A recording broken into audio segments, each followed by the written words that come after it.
This is Empty the Bench with Tom Albano. If games start to get affected, and let's say baseball's popularity, we've already said that baseball popularity is going to go dipping, but there's not going to be any home run chase or strikeouts chase that's going to save it. Nick Morganson. His number one ranking is for FU because that's all he cares about. He cares about himself. He doesn't care if he gets anybody else sick. He doesn't care if he gets any of the other tennis players sick. And Nick Federa. Joke's on you. I'm dead inside. Stop proving me right, John Mara. Stop it. Stop proving me right. They couldn't rebuild this team with a bag of fucking Legos. Empty the Bench starts now. They only had a 7-minute meeting, so I guess maybe they can't last more than 7 minutes. Oh, God, that sounds really inappropriate. Anyway, you're welcome. And clip for next week.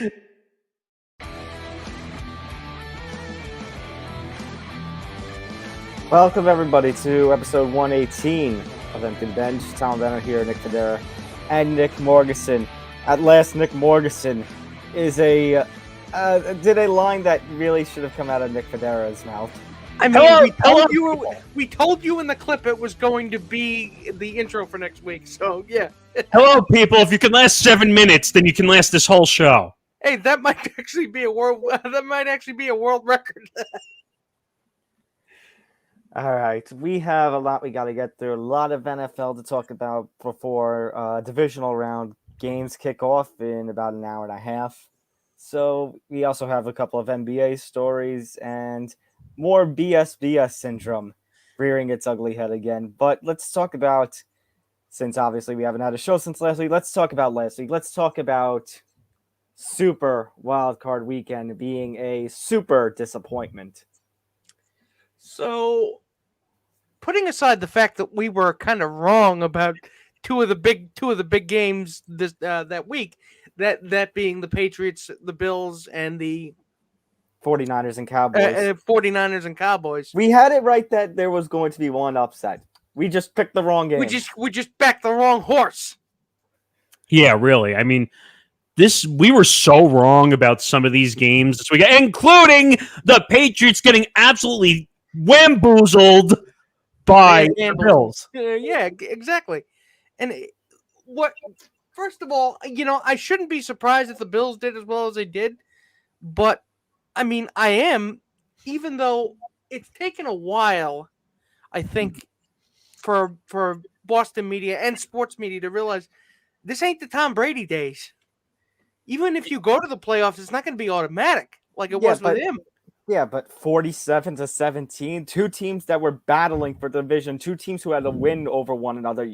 They each had a win in the regular season. You would think that maybe it would be a lot closer of a matchup than 47-17. Yeah, but it almost seemed like the Patriots were not ready to play. And I love how when we put Bill Belichick up on the stand during a presser, which is basically an obligation. It's like Marshawn Lynch during his playing career. I'm here so I don't get fined. Like we should just have a part 2 of that with Bill Belichick. Oh, I'm here so I don't get fined. Well, I was very curious to see if there was going to be a media member who asked him, "What's your New Year's resolution?" To never speak to you again. I'm sorry. Bill Belichick and Vince McMahon sounded the same way. I mean, I'm sorry, but this is what the wild card weekend was like. Actually, no, I can do better, Bill. To never speak to you again. 47-17. Buccaneers won 31-15. That game was over after it was 10-0 in the first quarter? 14-0 at the end of the first quarter. 17-0 at halftime. It's like Apollo Creed's trainer at the end of Actually, hold on. They scored their 15 points in the fourth quarter. Up until then, it was a blowout. We're talking about a team led by Tom Brady, okay? Do I really have to say anything else? You can take out Chris Godwin all you want. Antonio Brown can go have another meltdown. It's still Tom Brady and company. He's still going to find a way to beat you because he always does. He's and I don't mean this as an insult. He's the NFL version of a cockroach. Can't get rid of him. And I mean, a team led by Jalen Hurts, as much as I'm a Jalen Hurts fan, I mean, the kind of talent that they have on the Eagles. Did we really? Wait a minute. Did we really think the Eagles were going to do a whole lot? No. But hey, I Philadelphia. thought they were going to do more. Hey, Philadelphia. You still like Jalen Reagor over Justin Jefferson? Is that still a choice you don't regret? Careful. They might throw old cheesesteaks at us now. Meanwhile, in Kansas City, Ben Roethlisberger's retirement party went very well. And as in very well as in the Steelers got absolutely manhandled. I'm sorry. I'm going to say this again for the millionth time, and I don't care if Steelers fans start throwing ketchup at me in Pittsburgh from their own Heinz factory. Okay? He should have retired 3 years ago. 3 years ago. Schlosser agreed with you. Mm-hmm. I mean, what were you expecting? I'm sorry. I'm so lost for words at how ridiculous this is. Big Ben is not Big Ben. He was Small Ben. Okay? He's been Small Ben for a while. It's just, it's not necessarily the Steelers playing down to their competition, because you were facing the Chiefs after all. But still, I mean, I would have expected you to at least try harder. The Steelers are not who they have been. Even in most recent of years, they are learning something that us Giants and Jets fans have learned for the longest time. Without a good offensive line, it doesn't matter who's behind you in the quarterback position. It doesn't matter if Najee Harris is a talented running back. You ain't doing anything. If your defensive scheme involves the word saloon door, then there's not much you're going to get done. By the way, the Chiefs scored so many touchdowns, they ran out of fireworks in the stadium. Okay? And I'm not making that up. That actually happened. That happened. If you look at pictures, if you look at the pictures on Twitter, people took pictures. They had to put up like one of those warning messages when a lightning storm comes through at a baseball game. Sorry, due to all the scoring by the Chiefs, we ran out of fireworks. Let me see if I can. I see it now. And who was doing flips in the end zone? It was it Hill? I think so. He might have been doing backflips. You're talking about this sign. That sign, yes, that sign. Yeah. I mean, that was that laughable. The Chiefs, we knew it was just a matter of what they were going to win by. Were they going to cover the spread? Were they going to make gamblers a lot of money? And that was it. It's basically a real kick to the ribs of Roethlisberger, where the team announces that they've run out of ways to tell you suck. we are sorry that we kick so much ass. Apologies. Get the out of here.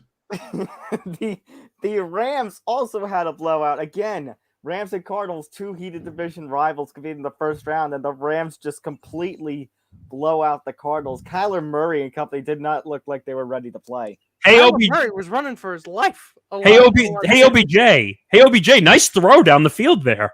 Which every time I see him in another jersey, he's the one that got away, and it's just. But wait a minute. At that point of the game, OBJ had more throwing yards than Kyler Murray. Yeah, You're breaking my heart. This was a rough game for the Cardinals. I mean, and now apparently,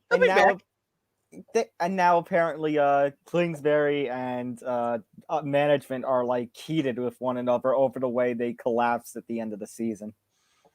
Well, you didn't have DeAndre Hopkins, I'll give you that, but they got J.J. Watt back, if that's any consolation. Mm-hmm. Yes, we fixed it. We fixed your 86 Geo. The Porsche is actually in the shop, but we fixed the Geo. All right, there were two close games. The first game between the Raiders and Bengals, which ends in controversy because one of the touchdowns that Joe Burrow throws, I believe in like the second quarter, he's going to run out of bounds. The question was, did he get the throw off before he ended up going out of bounds? But then we have a phantom whistle. A phantom whistle called by Jerome Boger and his crew. Who, by the way, are not allowed to officiate for the rest of the playoffs. Yep.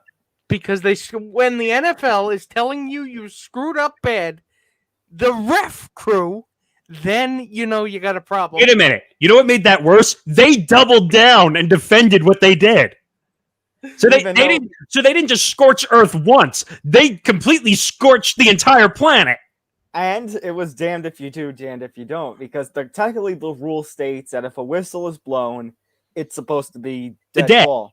Dead ball. So you would take away that touchdown and extra point that they have, so that the game would have gone into overtime. So it's like on one end you screw the Raiders, on one end you screw the Bengals. Oh, wait a minute. It's like what we say all the time, hear no evil, see no evil. Like, they're pretending that they didn't hear a whistle. Come on! Yeah, now is the time you swallow your whistle? Wait a minute. It's not that they swallowed their whistle. They're pretending they didn't hear the whistle. Exactly. They have swallowed their whistle so much that now all they can do every time they speak, all you hear is the whistle. They can't speak words anymore. It's a boy who cried wolf.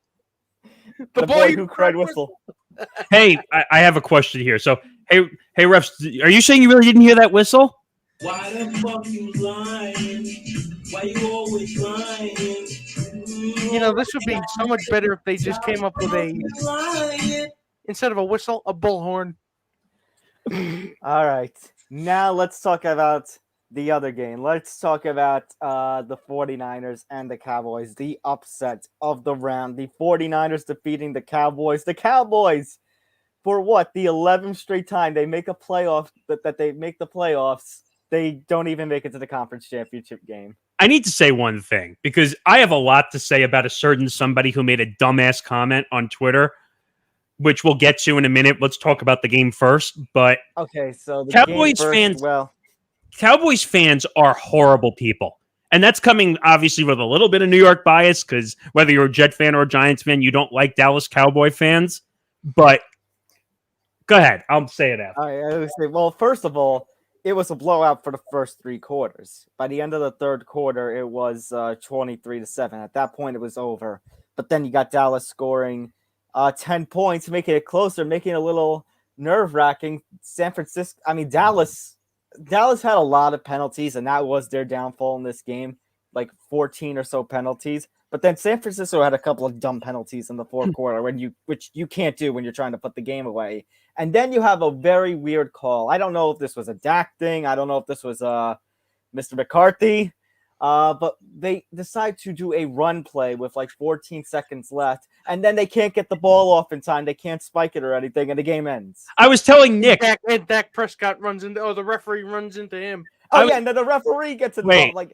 Wait. So I was telling Nick, like him and I were chatting during the game on Facebook, and I said, "Oh my God, Dak just ran the ball knowing that they needed to stop the clock."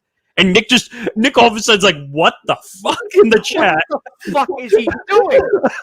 And then the referee gets involved and gets in the way, and then they can't get it off in time. All right. What an awful way to end the game. Since we're on Refgate, let's go to the... So I'm frustrated with... Well, this is not the first time I've said this. I'm frustrated with the world of Twitter because they're saying that, oh my God, the refs are against the Dallas Cowboys. They don't want them to win. They stopped them. Dak should have been able to spike the ball. There was time. Can we stop? The rule is the ref has to touch the ball first. That's the rule. So were you looking specifically at Dallas Cowboys Twitter or just Skip Bayless's Twitter? Both. But I realize that they are often inseparable, but yeah.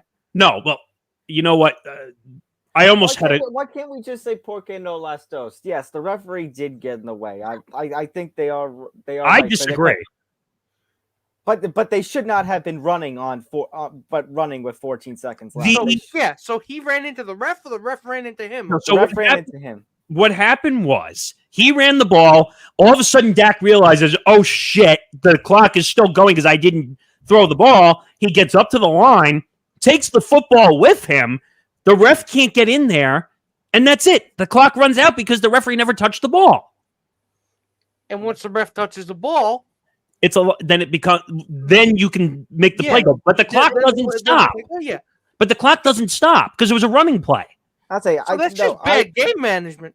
Right. No, exactly. Which is why, again, I don't know if this was on Dak or this was McCarthy, because this is not the first. If this was on McCarthy, this is not the first time we've seen McCarthy. Yes, we have seen McCarthy he has demonstrated a phenomenal lack of awareness when it comes to game management. And by the way, you know how they're talking about all these rumored openings for Dan Quinn being a head coach? There was rumor going around that the Cowboys were possibly thinking of kicking McCarthy out to keep Quinn. We'll get to Dan Quinn more later, but I need to say one thing about Skip Bayless, okay? Because Skip Bayless, by the way, when you're on TV or you're doing what we're doing, even though we're two Giants fans and a Jets fan, we don't let things compromise what we think about in the world of sports. Well, I do because I try not to, but I'm not a journalist. Nick, You're a lot better than Nick. It's Skip Bayless. Yeah. Skip Bayless. So he fires off a tweet, and I'm trying to see if I can find it because it was so ridiculous. He gets a lot of money to be an idiot. Yes. It was so bad that it was laughable. Well, the ref got in the way. Dak should have been able to spike the football. He had time. The NFL is out to get the Cowboys. I'm like, oh, great. Here we go. If it makes any sense, but don't act surprised that his brain is oatmeal when Quaker Oats is paying him. Good point. Oh, I think here it is. I think I found it. What? The umpire knocked Dak over. Dak was ready. The umpire was late. He did not do his job quickly enough. Cowboys should have had one shot at the end zone from the 20. Doable. Just absurd. No. Just a perennial victim over here. You know what's absurd? Your fucking cowboy takes. That's what's absurd. It's just, it can never be the Cowboys' fault. It's always somebody else's fault. He's got the persecution complex of a Boston Red Sox fan. You know what? I would rather have a monkey hosting Undisputed than Skip Bayless. You could probably pay a monkey the same amount of money. You know what? Let's throw Skip Bayless into the Boston Harbor. I wouldn't go that far. Just, you know what? You know what I want to do? Oh, you're talking about Red Sox and that whole complex. I said, why not? Let's have our own revolution then. You know what? I want to clone Skip Bayless and just lock him in a room with his clone, so he'll have to listen to the other one talk. Well, How long do you think it'll be before they kill each other? You do know that Fox gave him his own show, the Skip Bayless podcast, right? Yes, I know. I mean, if we didn't have enough of him every day for 3 hours, 3 hours. Now we got. Hey, any way that Fox can desperately make money, let's give Skip Bayless his own show. Hey, if you're looking for a more cost efficient option, we don't cost that much. I don't get it. Sharp.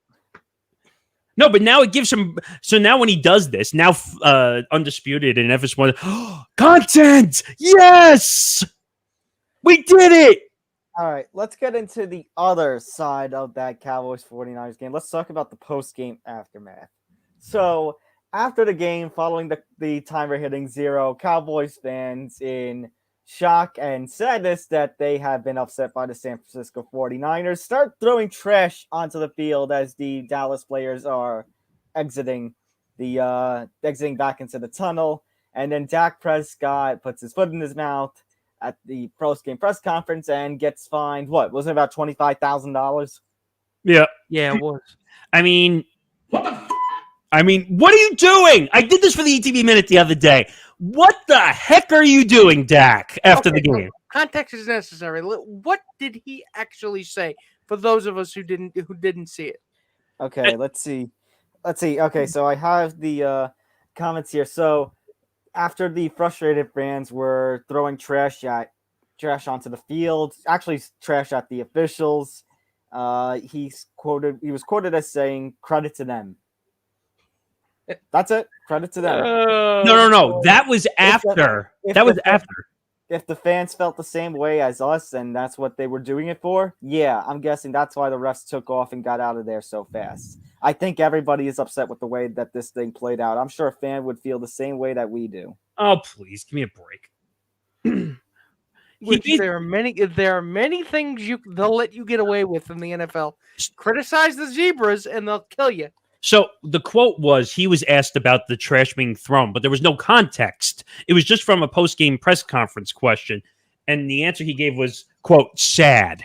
But when someone told him afterwards that the referees were the ones being hit with the trash, not the players, that's when he said the line that you just said, credit to them, credit to them.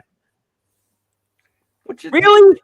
it's pretty much every fan's fantasy to throw trash at the ref, but it's just, you know, but Nick, once again, like you said, when you're attacking the officials, you know what you are attacking? You're attacking the league, and because you're attacking the league, you are attacking the shield. No, you can't attack the shield. But you know what? This is one giant cluster fuck.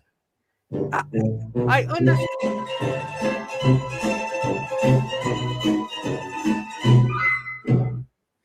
And I know it doesn't make it right, but I'm just saying that's how things work in the NFL. Criticize the shield, criticize the commissioner, or criticize the zebra pajamas, and you will get you'll get shit for it. Yeah, I mean, that's $25K out of Dak's. But you know what?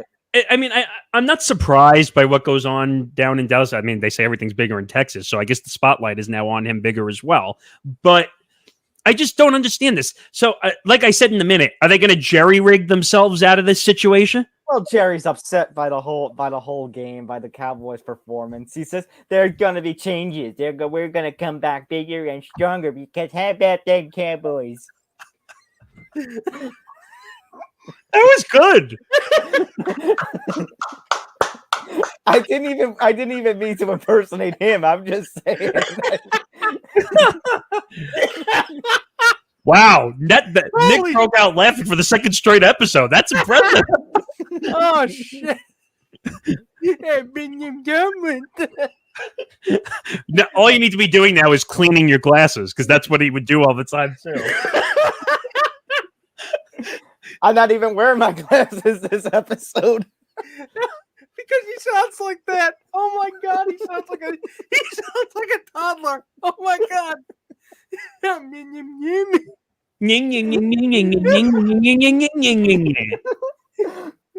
We them boys. Oh god. But Mommy. Get there. what is going on here? I'm telling you right now, this is now. If we thought we were going to get blocked by the Giants, watch now. Now we're going to get blocked by the Cowboys.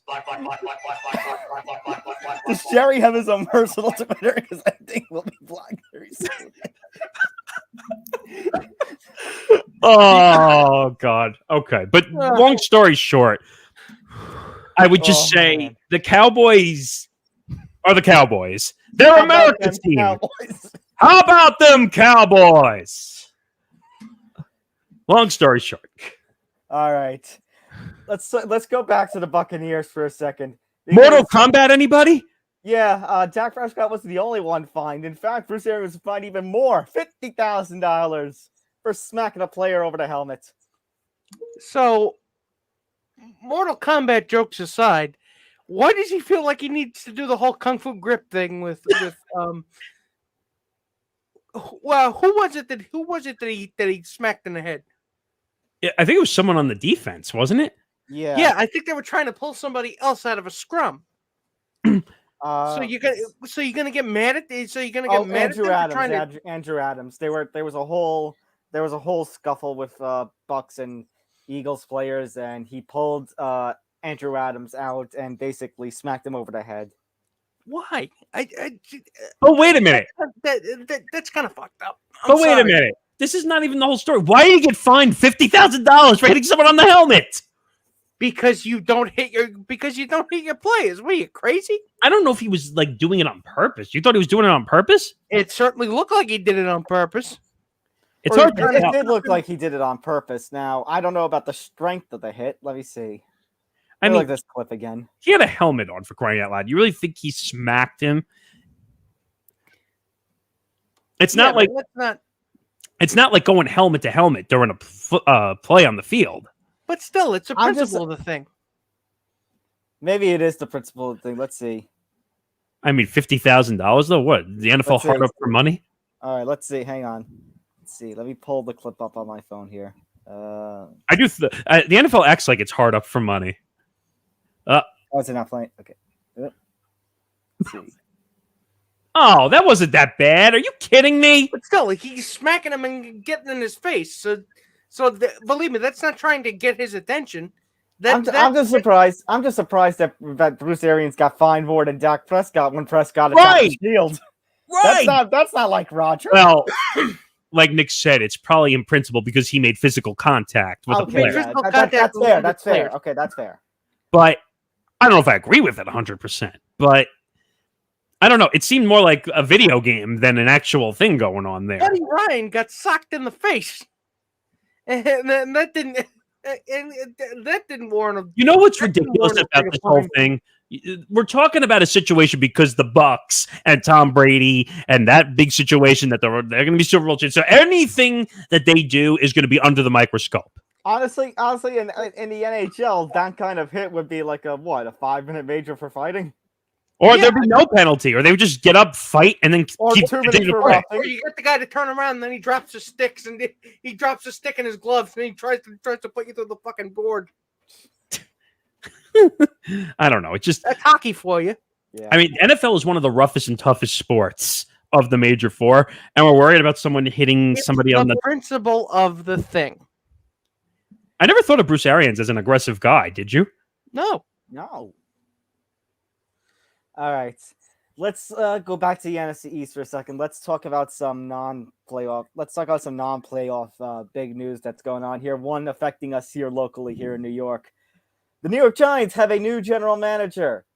Bills assistant GM Joe Schoen is taking over the reins of Big Blue after 4 years as an assistant to Buffalo, where he saw, as I said in the minute this morning, the transformation of the Bills from a walking mediocrity, in the words of Schlosser, to a perennial contender in the somehow. Yeah. So, Nick, the look on your face is almost like you're smelling a fart in the room. What? I mean, you don't. I understand you're a Jets fan, but is there a problem? No, I'm just when I see this, I was like, okay, they didn't really hire a GM experienced guy. I said this last week that every guy that was on the list, and I think Schoen was actually on that list that you mentioned, that they were all assistants to the GM or player personnel. Yeah, this is why I'm a little mixed, is because again, it's not exactly general manager. It's not exactly pure general managership, but he is coming from an organization a New York organization that was able to turn a ship around. As far as, but even I said in this minute, it's going to take more than a general manager and more than a head coach to, alleviate, say, myself and Nick's doubts and bad thoughts about this team of how we're stuck in the basement. And I would say, I mean, this is a big boy job, not in a sense, not in the sense of put the spotlight on you. It's a big boy job in the sense that you have to do a complete tear down as if you're remodeling a bathroom by going to Home Depot. You're forgetting you have to tear this team down to the studs and see what works. You're forgetting one other thing here. This is New York, for crying out loud. You're in the number one market. The media is on your ass 24/7. Let me be clear, because we're probably going to start riots and stuff.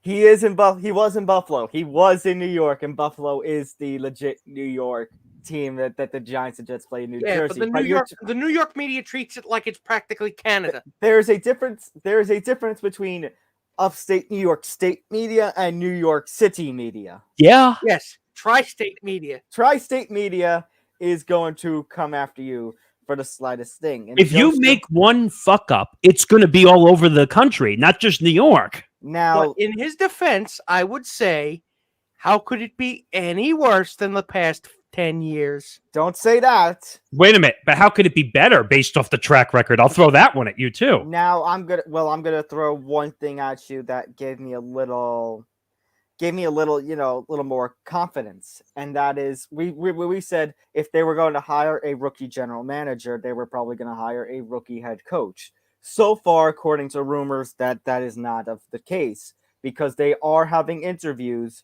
with, number one, Brian Flores, who we've had a whole conversation about, and now also Brian Dabble, who was the defensive coordinator under him when the Bills were doing their turnaround. They finished with Leslie Frazier about 4 hours ago. They did an interview already today. They did one with Leslie Frazier, but it seems like everyone on Twitter is talking the better move for the Giants right now is one of the Bryans, either Brian Flores or Brian Dabble. I'm just saying, like I said at the end of last week's show, if Brian Flores ends up being the coach, it's no accident. I'm just saying that now. I agree. I think honestly, again, I agree with Twitter. I think it's Flores or Dabble. One of those two should be the next head coach. Now, what it Please, may for the love of God, get the GM and the owners on the same page here. Now, I'll say now one of the things that it may depend on is what we're doing here in New York. Because of course, John Mara, we've talked about it for time and time. Oh, rebuild and win at the same time. No, you can't do that. You can't do both. We've learned this from many sports, including, and I'll throw one fandom out for all of us. Look at the Yankees, what happened to them over the decade. Like, they tried to rebuild and win. It hasn't worked yet. I would say they're in a better position than the Giants are. I was going to say, are you talking about like the 2013-16? Yes. That basically they said, well, we're going to compete. We're going to win a World Series. We're going to do this. No, you can't because you weren't completely rebuilt. Well, they got lucky in that the pieces that they brought up started to pay dividends almost immediately. Yeah. It didn't pay in the ultimate dividends because, two people does not a team make. Right. That's the thing about 13-16 Yankees. It wasn't like a complete rebuild. They still had winning records those seasons, and credit to Joe Girardi's leadership during that time. You had, in the 2016, as you guys are mentioning, the pieces like Judge and Sanchez and company, they were firing off cylinders right away. That allowed them to become, to reach the ALCS in 2 or 3 seasons. But the Giants are in a completely different situation. The Giants haven't had a winning season since 2012. They finished 9-7, missed the playoffs. That year, the year after the Super Bowl. That was their last winning season.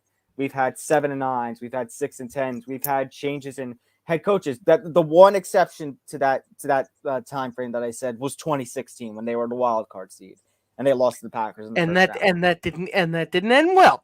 Right. So the point here being that the Giants at this point are selling us a bill of goods in that they're selling us an IOU, which is, believe in us now, we're going to get this right. And I have a right. I would say Giants fans as a whole have a right to be skeptical. Agreed.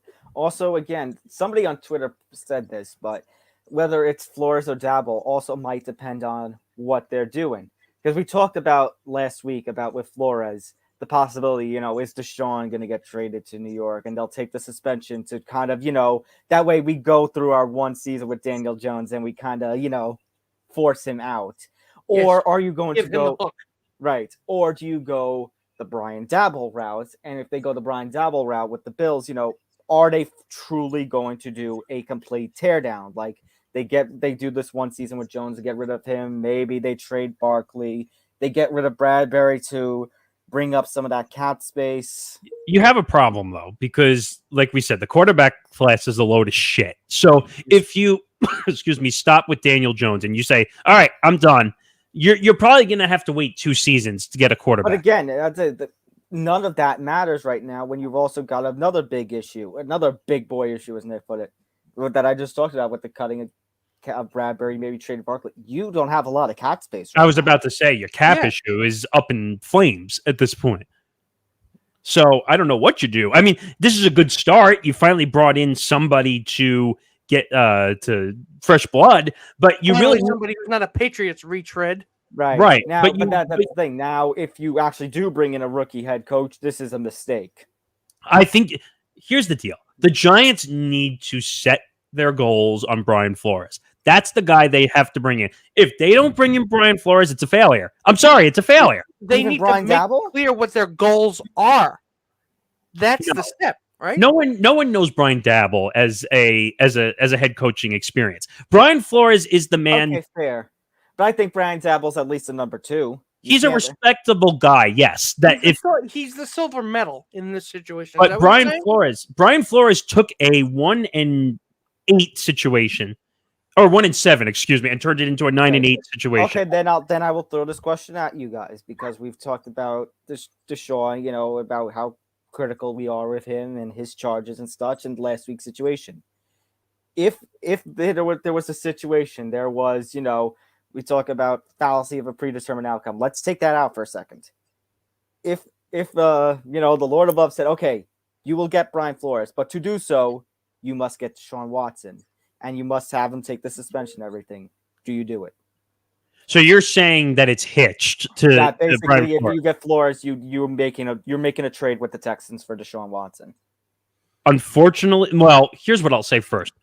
The value of Deshaun Watson is dropping by the day because the closer you get to next season, the value they're trying to get away from him. I was about the longer he also hasn't been on the field. Who knows what his arm is like? Right. So the trade is irrelevant at this point, in my opinion. It's if you really want the guy bad enough, you'll do what needs to be done to get this team back into shape.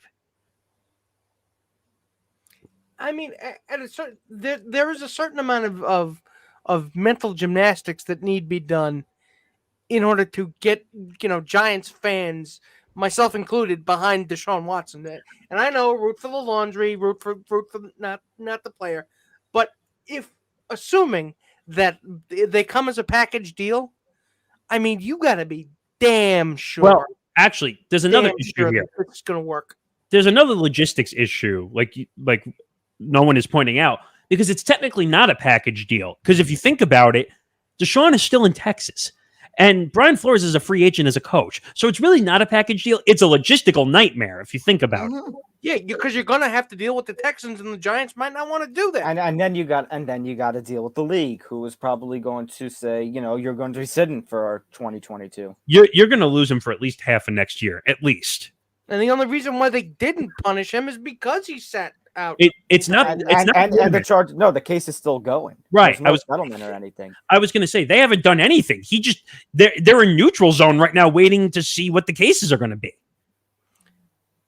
In these again, it's important to not put the cart before the horse. I know. Okay, and I understand. I was just trying to put a thing in your head because I Flores understand. has said we have those reports that Flores Believe me, it wants is absolutely valid that you would think like that because he said it.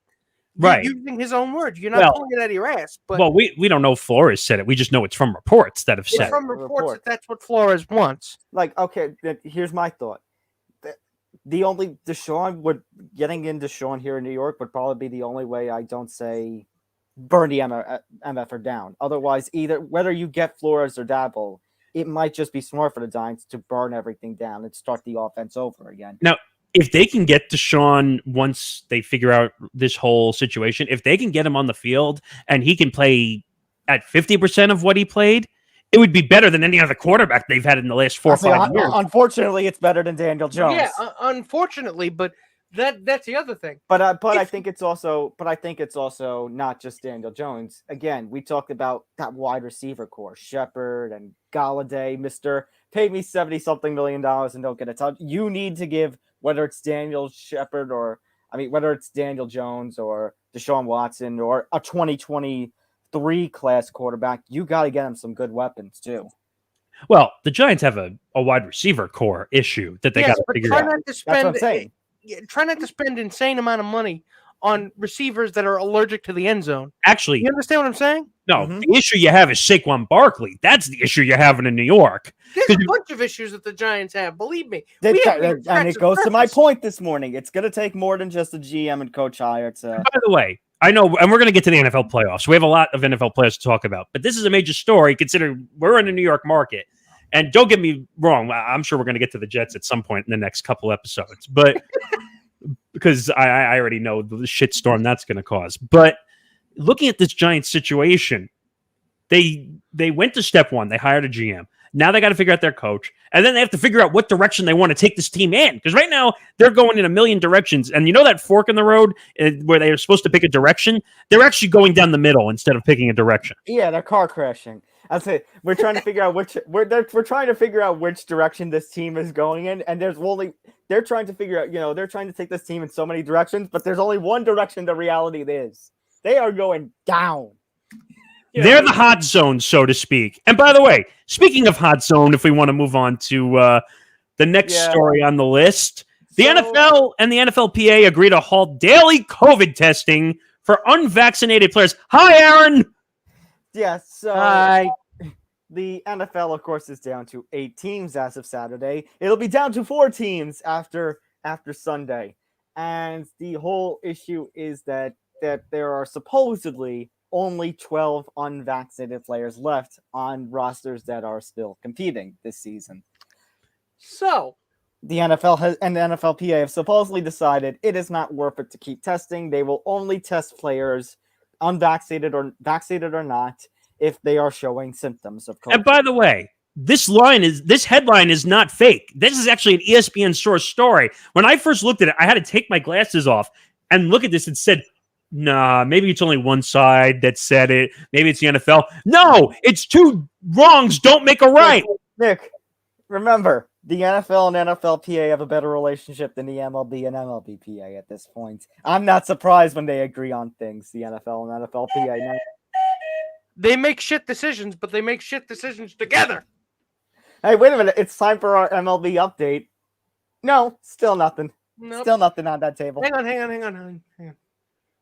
on. We have breaking news. Breaking news.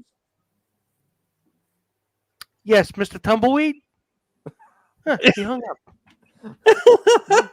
Well, I don't know the MLB situation, but we don't have time for that today. But the way I look at this NFLPA situation is, well, if people get COVID, we'll just say F you and let everybody get infected again. Well, I mean, consider If you believe the report that there are only 12 players left that are unvaccinated in the entire league, which it takes a pretty big grain of salt you really should take with that. I'll say, do we forget about what happened late in the season when the teams like the Browns were nearly forced to forfeit due to a number of players? And I'm like, wait a minute, but you're praising all these players that you have vaccinated, and you talked about in the summer that it would only be forfeits and stuff with unvaccinated players. And I said, unless they're lying about the vaccination. Or they change the policy on breakthrough cases without telling us, which is really strange at this point. But if you take that as a given, which again there's a lot of heavy lifting involved taking that as a given. But we're missing a situation here where basically we're talking about, hey, all right, we're all going to get tested. This all goes back to when Omicron spiked in mid-December. December 12th to January 8th, 756 players, 478 staff members tested positive. That's a lot. That's a lot. It is a lot. They were just hoping that people wouldn't notice. No, but they were hoping people wouldn't notice. But they originally were not doing daily. I love how the NFL operates. Okay, so when a problem arises, they say, "All right, we'll look into it. We'll give it a week." Then it explodes like wildfire. Oh wait, maybe now we should put all our resources to it. Gee, you think? They do their COVID testing like I used to write essays back in high school. Oh, yeah, I'll do it. Oh crap! Oh God, I'm gonna get an F. No, I'm gonna fail. Oh God! But again, and you can't tell me that Aaron. Well, we mentioned Aaron Rodgers at the start because, as we know, he is immunized, quote unquote. Go ask Novak Djokovic about that. Not vaccinated, but immunized. Immunized. And if you think that he is the only big player out of those 12 to be unvaccinated, or if he is the biggest name, I got a bridge in Brooklyn that I think you'd love to buy. You know what? We're gonna make hashtag immunized start trending on social media. Immunized. His foot is immunized too. That's why he was showing it off. From brain damage by having a horse kick me in the face. But if you look at some of the numbers from September 5th to December 11th, the NFL averaged 19,253 tests for each 2-week testing period. From December 26th to January 8th, 12,491 tests were administered. So the numbers are going down. The testing is down. Do you really want to bet that it's going to stay that way? Nick? I don't give a shit. I'm tired of hearing that, okay? I don't care. You It's can do the that all you want. reality of the situation, Nick. It's the reality of the NFL. The NFL Well, does not wait run a on minute. COVID Is the testing. Wait a The minute. NFL runs Hang on on, green. Wait. So you're saying it's money, but what do they need to make the money? It's the international sign of money. Nick, what do They're they making it rain. Nick, what do they need to make the money? Yes, but, they need the players, but if there was a way that but they Nick, could do that's that the- without but having that- checks. guys, that's the point, though. That's the point. They're not doing the testing because, if we don't test, hear no evil, see no evil, speak no evil. So what happens if we have a situation like the Browns and Raiders again, especially if it happens during But the Nick, Super Bowl? that's the point. They're not testing, so that doesn't happen. What I'm saying is they have no choice. If they don't do the testing, and then all of a sudden, the teams are going to continue to test. You are assuming that they're capable of forward thinking like that. They're only thinking about as far as the friggin' Super Bowl. No, but the NFL is now acting like COVID doesn't exist. I get it. I understand. I don't really care, to be quite honest. If we're gonna keep making it rain, you better get an umbrella. You think I care? I could care less if the NFL makes money at this point. To be quite honest, I wish the NFL would go But bankrupt. this is what drives them. This should not be news to you. I mean, they should make Roger Goodell start paying for everything in the league instead of the NFL paying for it. We're going to get fined They 2 should game pay for checks now. rapid tests. You think I care? If we had the chance to interview Roger Goodell, my first question would be like, are you responsible for everyone getting COVID? So the bubonic plague swept across Europe in the Middle Ages. Was that you? Hey, I think Funny how I didn't see you there, Roger. Hey, I think I saw the invention of the time traveling device. Did you do that? All right. Well, one last NFL story just briefly mentioned. The NFL has moved to dismiss John Gruden's lawsuit. So FBI, open up! that's what John Gruden probably thought was going to happen, but it's not going to happen in that he was suing them for discrimination, right? Discrimination, unfair practices, basically. So the reason probably why this was thrown out is because we heard you say it. They're your emails. Gruden's lawsuit alleges that the NFL and Goodell aim to, quote, destroy the career and reputation of John Gruden. John Gruden is quite talented at that. By the way, John Gruden destroyed John Gruden. If the NFL, if John Gruden wins this lawsuit, all teams must perform a spider 2-wide banana. It is the only legal play in the NFL.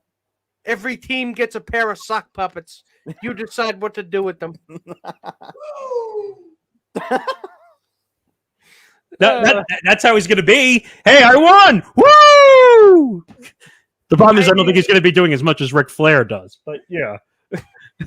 If John Gruden wins the lawsuit, Roger Goodell will be replaced by a sock puppet as the Oh, God. Sock puppet of Roger Goodell.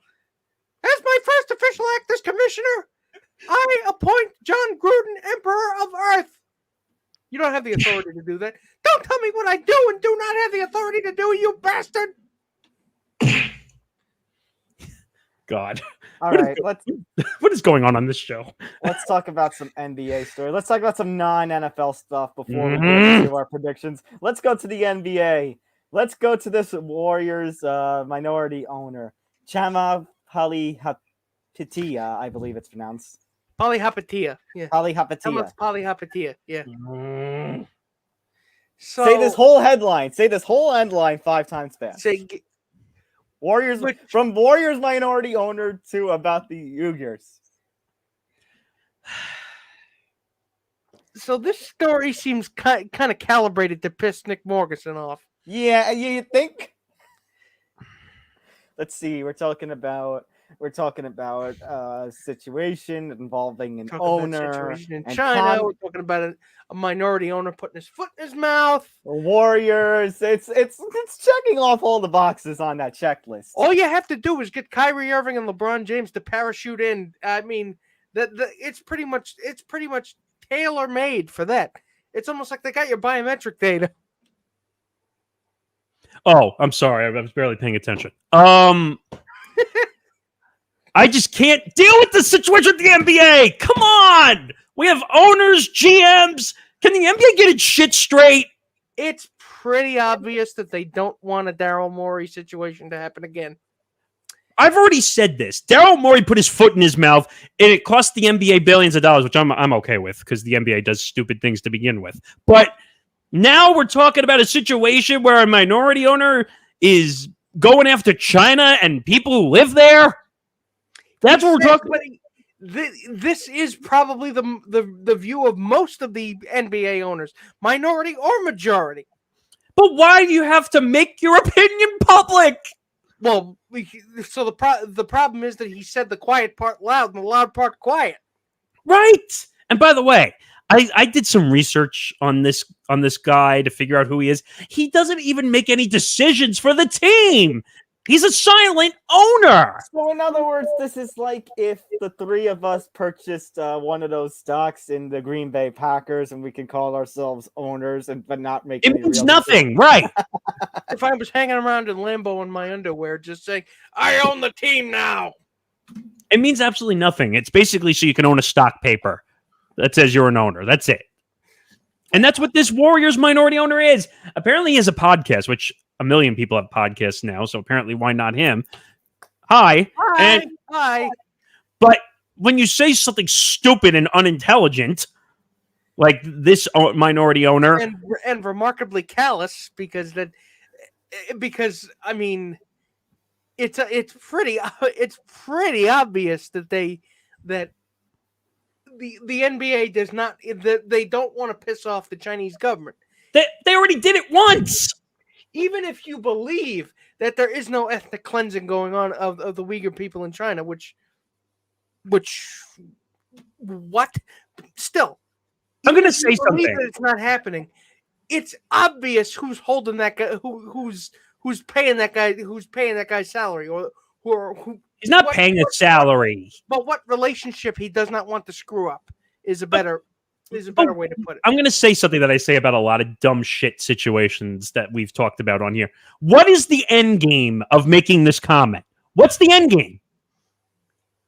Because they want to get back in China's good graces. Is what No. But what's the end game? When this, you don't think he thought to himself before making this statement on his own podcast, which many people are going to see because he's in the NBA world. He probably didn't think in his tiny little skull brain, or peanut of a brain, I should say. You want people to think before they act, Nick? No. Well, in the NBA, they don't do that. They don't do that in the NBA. You're asking them to be logical. Oh, and here's the statement. Because I just found the statement. Because, the Warriors decided after the fact to put out a statement. As a limited investor who has no day-to-day operational functions with the Warriors, and I can't pronounce his name, Papalita, whatever, does not speak on behalf of our... Whatever. Ali Apatia does not speak on behalf of our franchise, and his views certainly don't reflect those of our organization. Gee, if he doesn't reflect your organization, why is he a minority owner then? Which is basically the equivalent of saying, don't listen to him. He's got no idea what he's talking about. He's just some mental patient that decided he was the owner. He was the minority owner. He bought several $1 million worth of stock. I mean, come on. We're seeing this. We're seeing it with other GMs. Like we saw it with the Trailblazers general manager who was a complete moron. He got thrown out. They like the taste of their own feet in their mouth. The Timberwolves, who was dating younger females in the organization. I mean, what is going on in the NBA? Drama. Speaking of drama, the Ben Simmons drama is continuing to play out. So married with Simmons. All my Simmons. So in this latest installment, is he planning to sit out all of next season or the rest of this season? Is that what he means? The rest of this season. No, it means he's going to sit out the rest of the season because Mr. Prima Donna, who can't get back on the court because of his fake mental health issues, will not figure out how to get back on the court when he's making $33 million a year. I wouldn't begrudge somebody's mental health issues. He doesn't have mental health issues, Nick. He's making it up. Oh, touched by a Simmons. That was it. That was the. But what makes you think as the Simmons turns? Besides, how do you know he's making it up? Because he's healthy, Nick. He's just sitting on the bench every game. He could be playing. He might be healthy physically, but mentally he might be a mess up there. Because he's making an excuse. Nick, what I begrudge is the 76ers not coming up with a credible solution here. Oh my God, I can't stop choking. He's healthy. He can play. He just doesn't want to play. This statement proves it all. He plans to sit out all season, if not dealt. He's holding the Sixers for ransom. I mean, but how would that be different from anything that Carmelo Anthony did when he was in Denver? Carmelo Anthony was in a bad situation in Denver where they were not winning. Ben Simmons is not? The Sixers are a halfway decent team at the top of the conference. He doesn't seem to see it that way. Apparently, the culture in that locker room was so toxic. He's just like, I'm done. I'm done. No. He doesn't like that Joel Embiid is number one and he's number two. He thinks he should be number one. Joel Embiid is a better player. You're ascribing a lot of motives to the guy that I don't think. I just have a hard time believing that they're all true. He doesn't. First of all, we're talking about young, typical NBA stars in today's game, where we're in a social media era where they have control over everything that they can do. They basically are saying, "Hey, you know what? I'm going to grab everybody's attention and make my organization look bad, so that they're forced to trade me." That's what's going on here. There's a LeBron thing coming, isn't it? No, there isn't. Wasn't that the other thing you were going to say? No, it actually wasn't. I know you were going to mention him somewhere. No, I actually didn't have any LeBron attachment to this story, believe it or not. Because I think LeBron would have handled this better than Ben Simmons. But basically... And that's coming out of you? Wow. Well, I think LeBron has... Shocking. First of all, there was no social media back when he was that young of an... Well, or it was very minimal at most when he was that age. And also, he came out of high school. Much different situation than what Ben Simmons is now. Ben Simmons has been criticized for his jump shot, been criticized for his attitude. I think he dated a Kardashian at one point within this process. Because that's basically like NBA player bingo here. Yeah, it's an NBA player requirement that you must date a Kardashian at this point. Let's put it this way. It's in the contract writer. It's in the fine print. It leads to a black cloud, unfortunately, because every time an NBA player dates a Kardashian, it leads to bad luck. And it leads to their career basically plummeting into a pit of despair. But basically... So we have the Kardashian curse, just like the Madden curse. Now we have the Kardashian curse. Of course, when I say that... Kardashian curse with a K. Of course, when I say that, Devin Booker and Kendall Jenner are now being rumored to get married. So what the hell do I know? Evidently not much, because, I mean, they seem to make it... Look... Devin Booker has been playing really well, though. All I'm saying is that maybe there actually is something wrong here, and maybe he could get help. But can we stop giving Ben Simmons the mental health card? Because that's making excuses for a guy who could be back on the court. All right, both of you be quiet. We got more we got to get through. We're running out of time here. Let's get to our one baseball story of this week. Again, as I mentioned before, BS syndrome is back in MLB as Carlos Correa has hired Scott Boras as his new agent. So, you know about that breaking news I told you about before? Yeah. Yeah. The Tumbleweed called back. And what'd he say? He said, "You think there's going to be a season this year?" Oh, stupid humans. R-E-L-A-X. Why are we bringing up the guy who's too busy showing his feet to care about MLB? I mean, are we really surprised by this? What this proves, and I was reading a lot about this, it's all about money, obviously, for Correa. He doesn't care where he plays. He could play for the Yankees. He could play for the Astros. He could play for the Tigers, which is the team we keep hearing.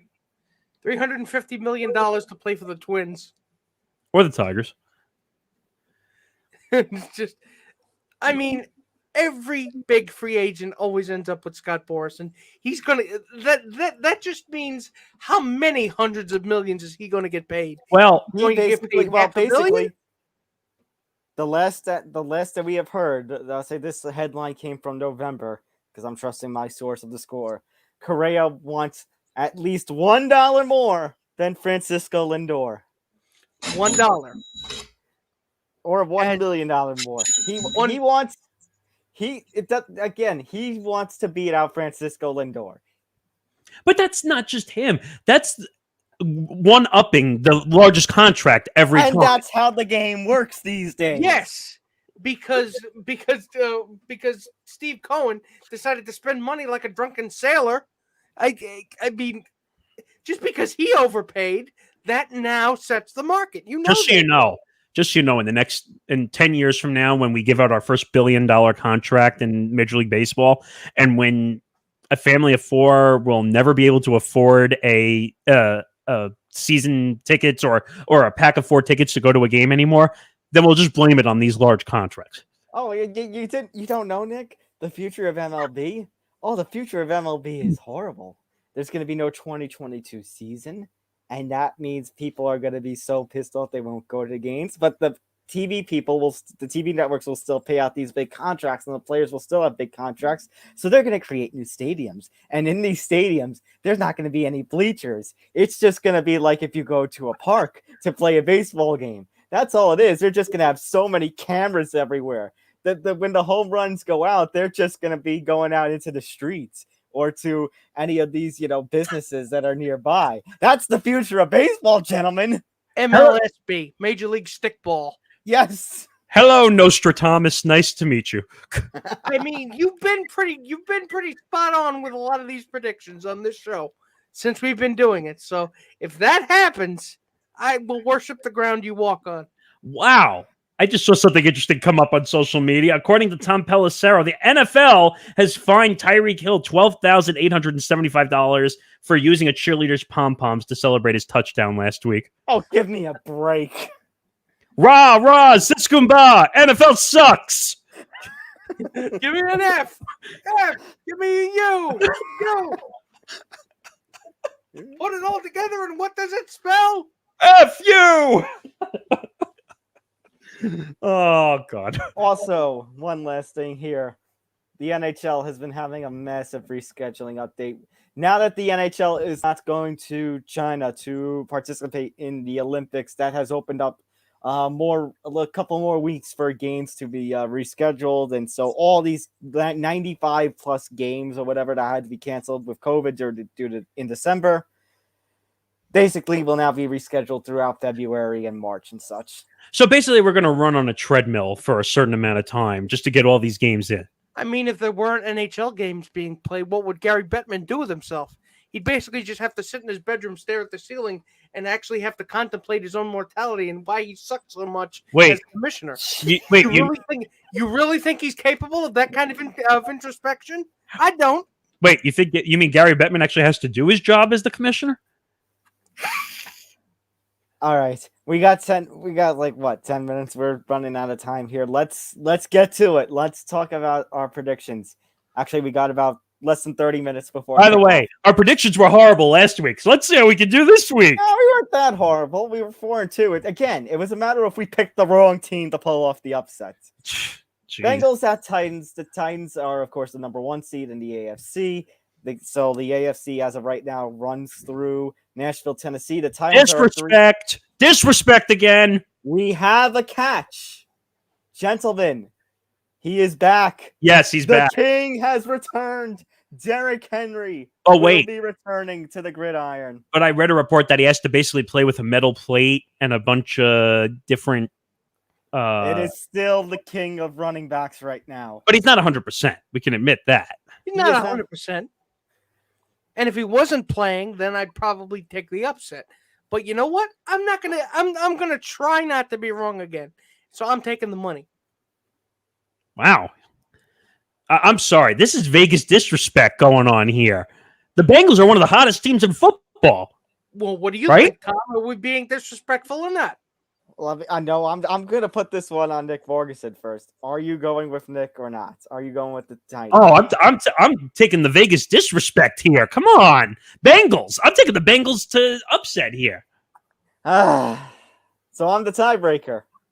For a change. This is the one I'm most split on because I think Derrick Henry will come back with a vengeance. But he's this still is- hurt. All right. So I always have to. So here's the thing. I'm running out of upsets because the Chiefs and the Bucks are still in it. They were my Super Bowl pick at the beginning. And so, like we talked about with Jamie Stewart last week, I got to stick with that the Chiefs and Bucks will make it to the next round and that they will play in the Super Bowl. I have my doubts about the 49ers. So you know what? If I have to pick one upset, it's this. So you know what? No disrespect. Yeah! Upset City. Yeah! We're going back to Arrowhead in the next round. I'm going with the Bengals. By the way, I look like a jerk on Monday, or you two look like jerks on Monday. By the way, that would be the matchup of the playoffs, in my opinion, if the Bengals Chiefs. I mean, the Bengals did upset the Chiefs in the regular season. I mean, hell yeah, I'd pay for that. I'd pay to see that. You know what? Screw it, John. You know what? Because that's the AFC matchup I want to see right now. I'll do it. I'm going Upset City. Yeah. Bengals. Woo! We got to split. We've got to split on this one. All right. 49ers and the Pack Arena. So the 49ers actually ended up looking.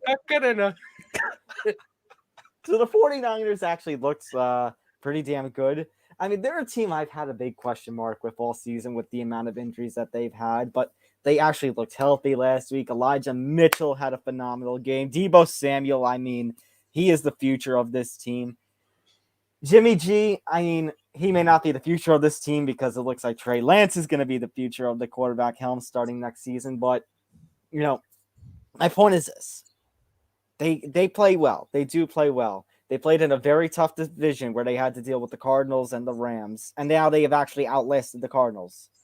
Unfortunately, they are not going to be able to stop Aaron Rodgers' arm. Devontae Adams' catching ability, Aaron Jones and AJ Dillon are probably going to have a nice running get day because even though Bosa is playing, I think they're still missing a couple of pieces on that defense.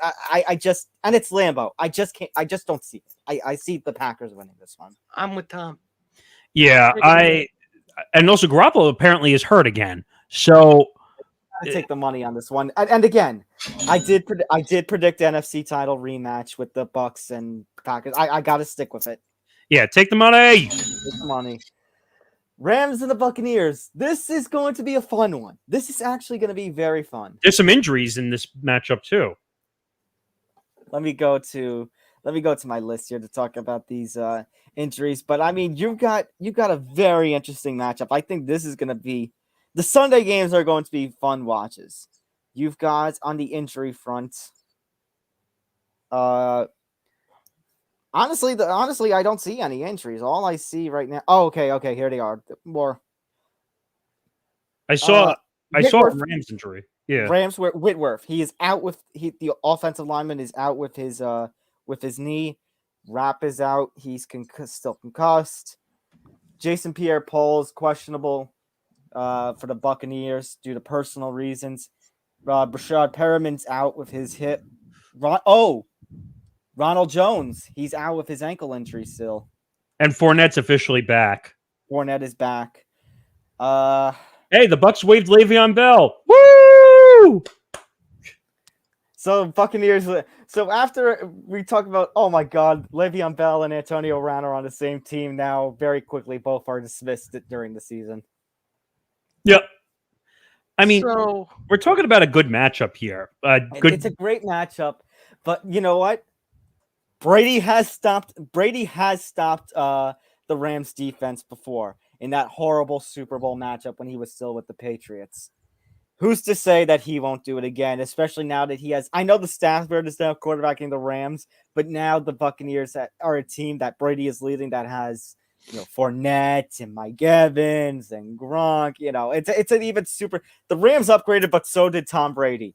So I got to go with Tom Brady. I mean, if OBJ can play as well and they can involve him in the offense like they did over the past couple of weeks, maybe they have a chance. I don't know. But I'm not picking against the Bucs. Everyone would be stupid to pick against the Bucs, in my opinion. Until this is one of those situations, until Brady goes down, you got to constantly pick him. Yeah, I would take the money. Yeah, I'm taking the money. All right, that leads us to the Chiefs and the Bills. It is a rematch of last year's AFC title game, just early. It's in the divisional round rather than the conference championship. The Chiefs, a 2.5 favorite. So, these are two teams that during the season we had some question marks about, but they turned back into their dominant selves. And now here they are with the right to go and battle for the AFC championship next week. This is a good one. Yeah, it is This is a good one, but here's what I'm thinking. I'm going to, you know what? I still gotta take the money because Patrick Mahomes is still Patrick Mahomes. It's still Patrick Mahomes. The Chiefs look like themselves again, that they've been in the last 3 seasons, that they've made it to 3 straight AFC title games and 2 straight Super Bowls. Again, I feel like, well, number one, I picked them at the beginning, so I got to stick with them. And again, Here's the they're problem. like Brady. Here's the problem. So we picked last upset last week against the Bills, and look what happened. You know what? Prove me wrong again. This is a prove me wrong, Bills, that you can outlast everybody in the AFC. Let's put it this way. If they're going to win, they're not going to win by 30. Let's put it that way. Yeah, it's going to be it's going to be close. You're right. But this is a prove me wrong thing. Prove to me that you can be, when the Chiefs were down, we said, oh, this might actually build the Bills' time. Prove to me that it can be that way. Until then, I'm going Kansas City. I'll give you one caveat. The Chiefs are one of the worst defenses in all of the NFL. I don't care. Kansas City. I'm just throwing a caveat. I would take the Chiefs, obviously, because I like Patrick Mahomes. I like Tyreek Hill. I like Kelsey. Their offense is explosive. But that's the thing. You're talking about the Chiefs' defensive problems. I don't know if the Bills' defense is going to be enough to stop Mahomes and Hill and that company. I mean, I don't either, so I'm taking the money. Yeah, that's how I leave All right. I'll say so. From our stance, it looks like we're going to have an NFC title rematch next week, and the Chiefs will play somebody. We're split on who. Someone will be there. So it looks like right now we're just leaning towards a rematch of last year so far. Pretty much. Yeah, I don't have any problems with it. Neither do I. Let's just not have any dumb upsets or dumb referee controversies, hopefully. Let's have better quality. Let's have better quality football this week. Please. Let's have legitimate football. Can we get some good football this week? Watch, now that you say that, we're going to get all blowouts, including today. Oops. My bad. Oh, God. Okay. Make sure to like and subscribe to the Empty the Bench Podcast Network. Make sure to give us a like. Make sure to give this video a like. Subscribe. You'll get all the Empty the Bench episodes. You'll get notified of all the Beyond the Bench episodes. You'll get notified for all our different podcasts, whether it's Here Now the News or whether it's Soundproof or anything else that's in the pipe that's hopefully finally starting to come. Yeah, really. I mean, we have a lot to come and a lot more and a lot of sports stuff, too. So ring the bell. Ring the bell, damn it. Ring the bell. Oh, bell. XLB coming soon. XLB. I'll be covering UFC 270 tonight for Fansided, so there'll be a different bell that'll be ringing. Well, they use a horn, the UFC. Well, just make sure, if we're going to do XLB, we're going to have to go to the negotiating table and sit in a room for more than 7 minutes. Oh, with the players, with a players association? What if one of us was leading the players association, so we just negotiated with us? I'd lock the door and keep us in there. Okay, so who wants tacos? The problem is I don't want people blowing out of there. Oh, yeah. Oh, God. And scene. We're Empty the Bench. That's Nick Morrison, Nick Madera. We'll see you next week. Until then, take care, everybody. Good night, everybody. Good night, everybody. Damn it.